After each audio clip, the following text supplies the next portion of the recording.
Dewan Kehormatan Penyelenggara Pemilu atau DKPP menyatakan Ketua Komisi Pemilihan Umum Hasyim Asyari terbukti melanggar kode etik terkait tindak lanjut putusan Mahkamah Konstitusi yang meloloskan Gibran Rakabuming Raka sebagai calon wakil presiden. Ya, sementara itu 6 anggota KPU lainnya diberi sanksi peringatan keras. 2023 selaku Ketua merangkap anggota Dewan Kehormatan Penyelenggara Pemilu atau DKPP menyatakan Ketua Komisi Pemilihan Umum Hasyim Asyari terbukti melanggar kode etik dan pedoman perilaku terkait tindak lanjut putusan Mahkamah Konstitusi yang meloloskan Gibran Rakabuming Raka sebagai calon wakil presiden. Hasyim Asyari dijatuhi sanksi peringatan keras terakhir, sementara 6 komisioner KPU yakni Agus Melas, Idam Holik, Yulianto Sudrajat, M. Afifuddin, Parsadan Harahap, dan Betty Epsilon dijatuhi sanksi peringatan keras. Terdapat 4 laporan yang memperkarakan pendaftaran Gibran ke KPU sebagai cawapres pada 23 Oktober 2023 lalu. Para pelapor menilai KPU seharusnya mengubah PKPU terlebih dahulu terkait syarat usia capres-cawapres usai keluarnya putusan MK. Membuktikan bahwa secara kode etik terjadi pelanggaran.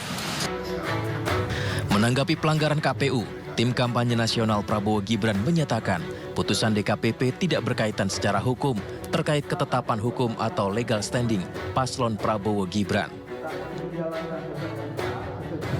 Bahwa putusan DKPP ini tidak ada kaitannya secara hukum dengan legal standing paslon Prabowo Gibran. Karena paslon Prabowo Gibran bukanlah terlapor, bukan juga turut terlapor dalam perkara ini. Sebelumnya Bawaslu menetapkan KPU melakukan pelanggaran administrasi target keterwakilan caleg perempuan sebesar 30%.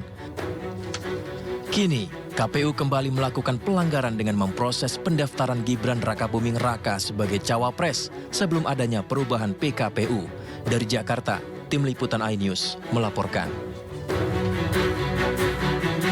Ketua KPU Hasyim Asyari menjawab putusan DKPP yang memutus dirinya melanggar etik hingga memberi sanksi peringatan keras terakhir. Ya, sementara Bawaslu menilai putusan DKPP merupakan personal dari penyelenggara pemilu, dalam hal ini KPU.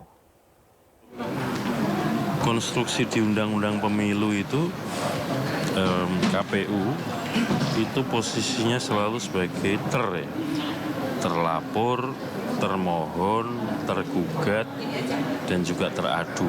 Nah, kalau di DKPP ini sebagai teradu. Nah, karena saya sebagai teradu, maka saya mengikuti proses-proses persidangan di DKPP.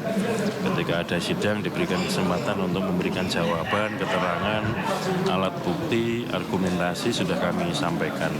Dan setelah itu kan kewenangan penuh dari majelis DKPP untuk memutuskan ya apapun itu. Sehingga dalam posisi itu saya tidak akan mengomentari putusan DKPP.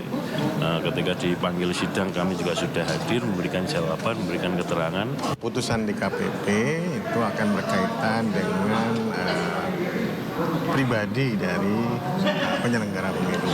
Jadi seharusnya tidak mempengaruhi putusan lembaga ya. Proses yang telah dilakukan itu